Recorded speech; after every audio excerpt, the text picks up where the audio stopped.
South African citizen, and I'm currently stuck in Dubai, in the UAE. I've received no help. Most of these people have blocked my family on WhatsApp and refused to even speak with us because it's too much trouble anymore. Over the next 2 days, my resources will completely go depleted.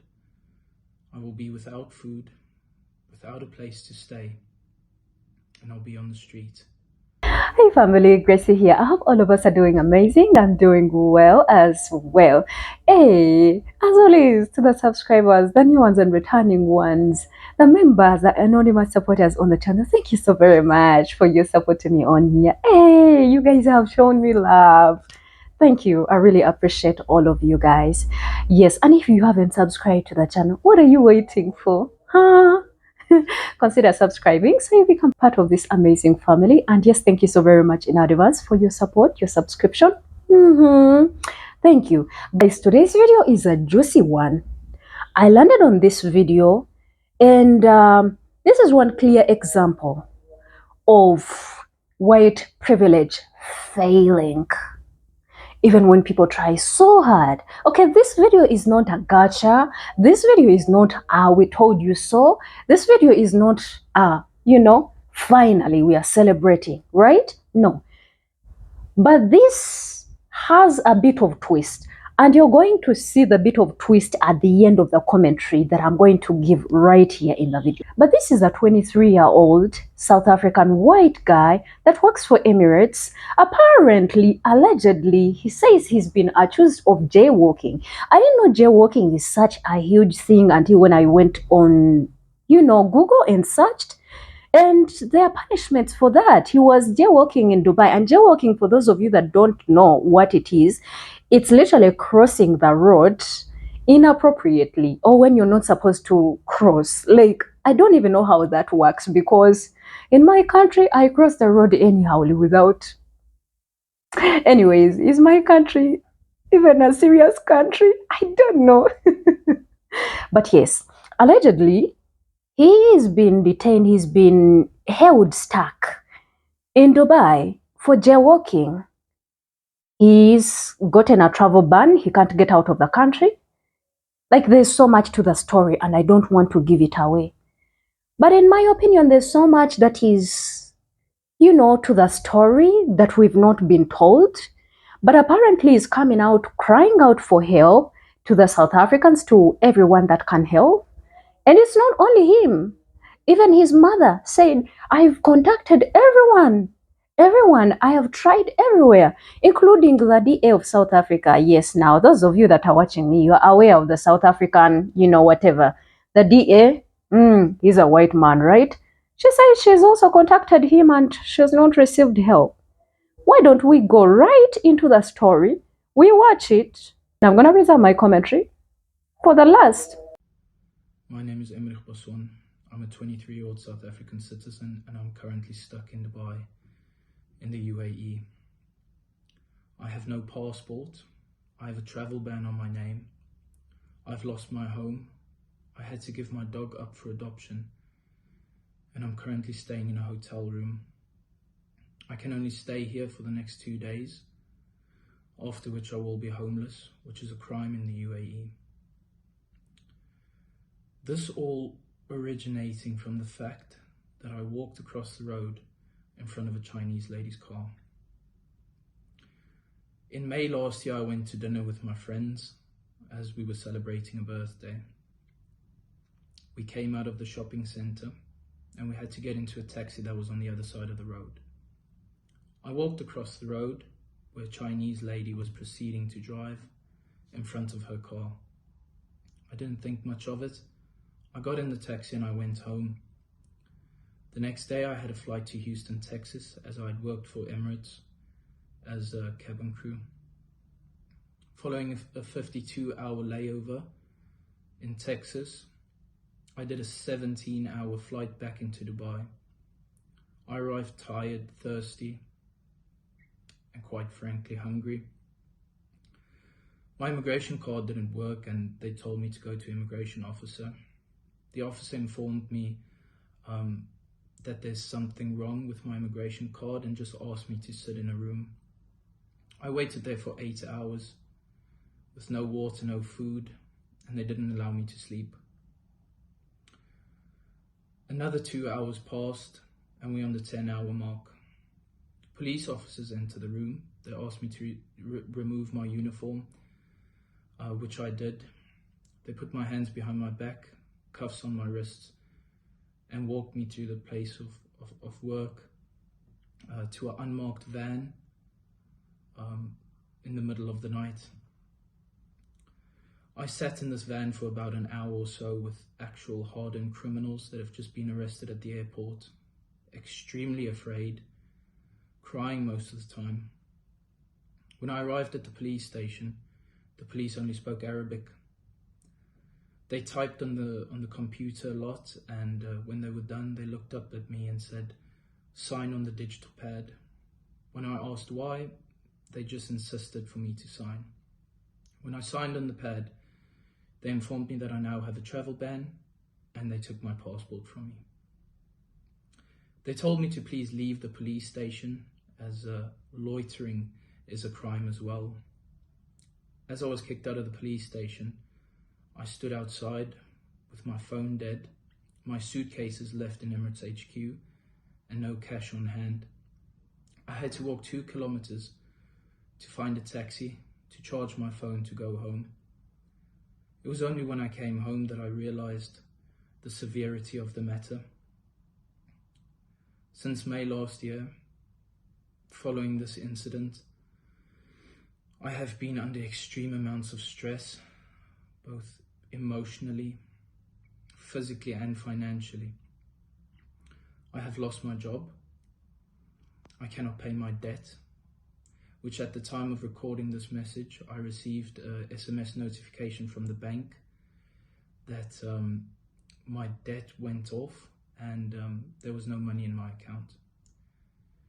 This means that in the next 2 days I will be arrested for not paying my debt.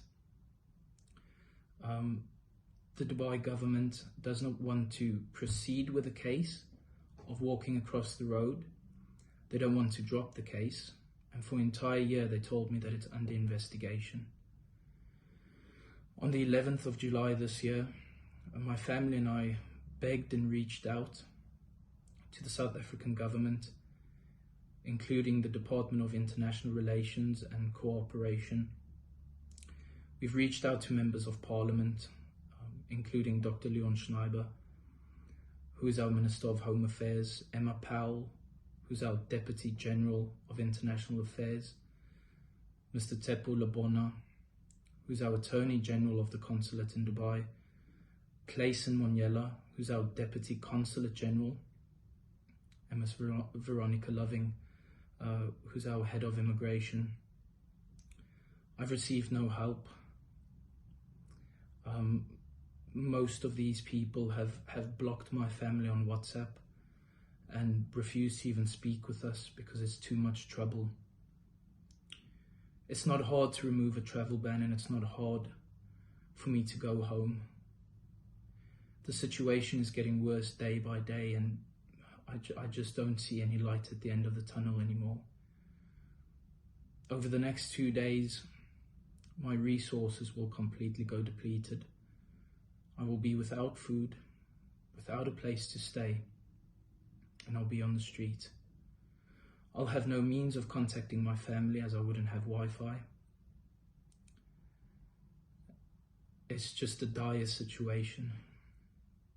I miss my home. I miss my country. I miss my family. I just want to go home. There has to be a way. Someone has to know something. Because God knows I've tried everything. Hopefully out there there's someone that knows what to do, or even can help by the smallest way possible. I thank you for your time and listening, and hopefully this can be settled for once and for all. Thank you. I don't know if I'm just speculating, but this doesn't look like it's only jaywalking. That's the big thing that is literally causing you a travel ban. And literally that is landing you into all of this trouble to an extent that if you've reached out to all that you need to reach out to, and there's no help. Who agrees with me that probably there's some other side to the story? But before proceeding to speculate, let's listen to what the mother had to say. I'm the mother of Emmerich Basson. My name is Sonia. We have tried everything from our side to escalate it as a family from the South African side to Parliament. We have gone several routes. I've gone to the local council. I've escalated it to the Minister of Foreign Affairs, Mr. Leon Schreiber. On the 11th of July, I had a discussion with him. He advised that the Consulate General in Dubai will have a meeting with us on the 18th of July. On the 18th of July, I had a meeting, me and my son Emmerich. We had a meeting with the Consulate General in which he undertook to get the travel ban lifted. Since the 18th of July, on the 23rd, we have not heard anything from the Consulate General, in which he replied he was traveling to India and he was not available. When we spoke to him on the 23rd of July, he said that there is nothing he can do from his side. He tried to intervene via the head of police, which is not the right person to intervene, where a case is already sitting with the prosecution.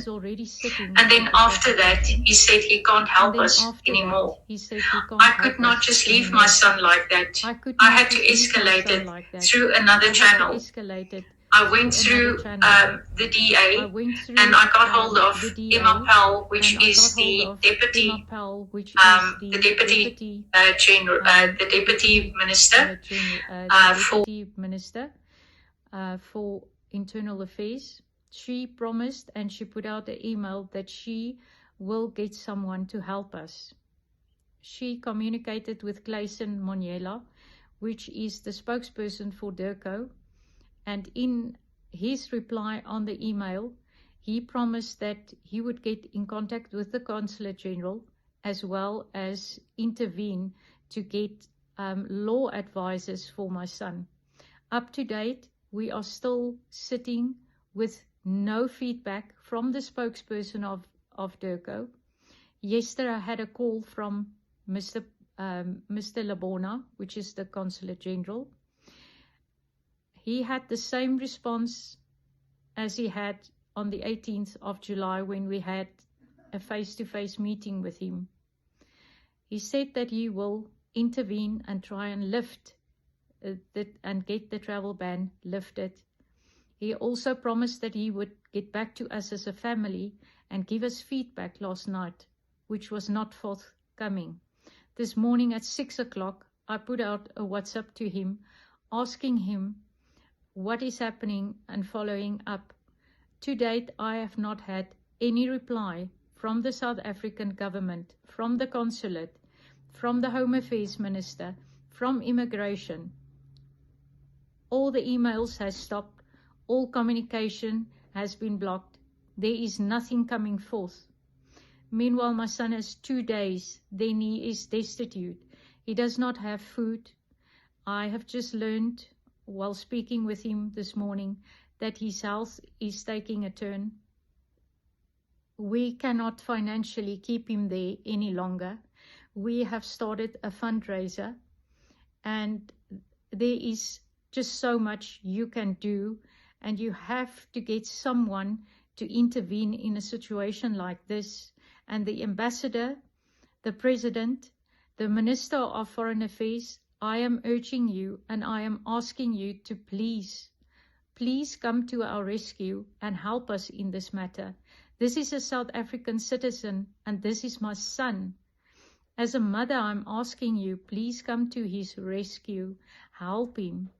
He doesn't have financial means. He doesn't have legal representation. And most of all, you can diplomatically intervene and get him home. Get him home safe for us, please, as a family. I urge you. Who else has a lot of questions and wondering, really, is this what you did? Is this that you're telling us really what you did? Because, guys, from my research, jaywalking is not a serious crime in Dubai. It's very minor, okay? You can literally pay a fine of between 130 to 150 US dollars. That's pennies. Considering the fact that her mother literally has connections to the DA and everyone else, the man that can literally call or phone the United States president and ask for whatever he wants and he gets it, right? That can be a problem. This seems like there's so much that is not being told to us. Like, we are kept in the dark about this. And I feel like if you're coming out to the public to appeal to the South Africans and everyone else, you owe them the explanations and the details of what exactly you did, right? There are allegations the internet is speculating and putting out there. About 2 weeks ago, there's an Irish woman that also works as a cabin crew in Emirates, right? That was arrested in Dubai, detained, and also got a travel ban. The reason was this lady was trying to commit suicide. She was drunk and wasted, right? And the government came through, the Irish government came through, they took her back to her home, to her family, and everything, all the charges were dismissed. We know how serious suicide is. You can rot in jail in Dubai, right? But yeah, apparently all of those cases were dismissed, and it wasn't without struggle, right? But apparently from all the interrogations they are saying, and of course these are internet allegations, that this lady was married to a man, and the reason as why she was trying to take her life is because she was facing abuse, domestic violence from her husband. And now for you to literally reach a stage where you just want to take out your life, that you don't see any other way of getting out of this, that is pretty serious, right? But they are linking this young man to this woman. She's a 28-year-old. Now, we understand that is a big gap, but hey, guys, we can't say that these things don't happen. Yes, we have seen people that are married, but then the age gap is ridiculous, and that's okay. They are adults, right? We don't care what they do, right? As much as Dubai has not come out to expose who the real husband is, the internet is speculating that this is the husband and is the one that was actually abusing this woman, and that's the reason as to why all the cases were dropped off the woman, and now they are put on this one, and he's not talking about that. Now, yes, we are living in an AI generated world, but there are pictures also circulating of allegedly this man and this woman being together, right? And also, the time frame of these cases are closely related. So, fact that they are all Emirates and all of that, they've been all working together, it is linking them together, and they are saying probably he's scared of saying this, but it looks like that is the reason as to why he is facing all these cases in Dubai. Now, here's the thing.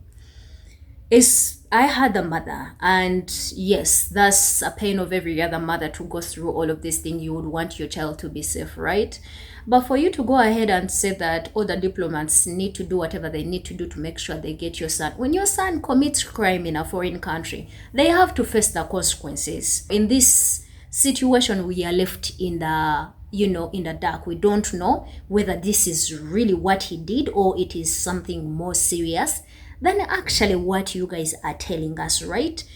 But this is to tell all of the people that want to travel to Dubai that please, you have to be extremely careful. Dubai is not Uganda, where diplomats of the US will come and commit crime and trash and run away and go seek for, counseling because they are traumatized. It's not Zimbabwe, where a diplomat of the US literally ran down a school-going child, right? And he ran away and he said he needs to seek for counseling because he's so traumatized, not considering the fact that the family he's left here, they've lost their child. And I mean, yeah, Sometimes you're not going to get immunity regardless of your color, black or white, right? And I feel like if you need to face the consequences of your own actions, face them. Do not come out, don't commit crimes and you come out crying for help, as if the people you're asking for help, they helped you while you were committing these crimes. Anyways, from what again I said, it looks like this is not a very serious crime, but if really that's the crime that he committed, then this is something that's solvable. But if there is more to this, Dubai is going to detain you. You're not going to go anywhere. That's not South Africa. It doesn't matter whether you guys have diplomatic relationships in between. If the DA can't help, if the Home Affairs and anybody else, all of them are cutting ties, there is something that is going on. What do you guys think about the video? Put your thoughts in the comment section. Subscribe to the channel if you haven't. Super chat me if you find these episodes interesting. I hope Africa learns from Dubai, that we get all of these people that come and trash us, right? Yes.